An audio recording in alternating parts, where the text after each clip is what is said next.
In the world of HF radio, we often obsess over standing wave ratio or SWR. We trim dipoles to the millimeter and spend thousands on high-end tuners just to see the perfect 1.1:1 on the meter. However, a low SWR only means your radio is happy transferring power to the antenna. It says nothing about where the power is going. If you want to work DX, that is long distance stations, the takeoff angle is actually the more critical metric. Now, what is this takeoff angle? The takeoff angle is the vertical angle at which your antenna radiates the bulk of its energy relative to the horizon. High angles, 45 to 90 degrees, these signals go straight up and bounce back nearby.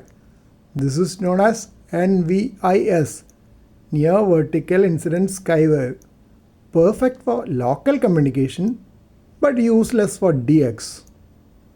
Low angles, 5 to 20 degrees, these signals skim the horizon, allowing them to travel much further before hitting the ionosphere, resulting in longer hops and reaching distant continents. Why SWR is a liar for DX? You can have a dummy load with a perfect 1:1 SWR, but it won't radiate a signal. Similarly, a horizontal dipole mounted only 5 meters above the ground will have a great SWR on its resonant frequency, but its radiation pattern will be a cloud burner, sending almost all your energy straight up.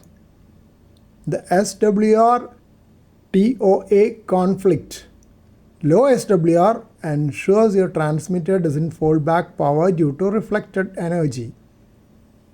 Low TOA ensures the power that does leave the antenna actually reaches the target DX station. Elevation of the lowest lobe for a horizontal antenna above a perfectly conducting ground can be calculated using the formula theta is equal to sine inverse of 0.25 divided by height. If you can't get your horizontal antenna high enough, especially on lower bands like 40 meter or 80 meter, consider these alternatives. Vertical antennas. These naturally have a lower takeoff angle, often 15 to 25 degrees, even when mounted on the ground, provided you have a good radial system. Inverted L, a hybrid that provides some vertical radiation for DX and horizontal radiation for regional coverage. Phased arrays, using 2 or more antennas to force the beam lower towards the horizon.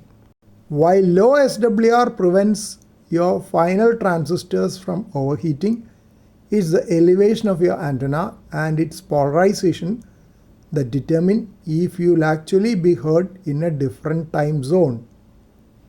If you have to choose between a 1.2:1 SWR antenna at 10 feet and a 2.0:1 SWR antenna at 50 feet, take the higher SWR and use a tuner.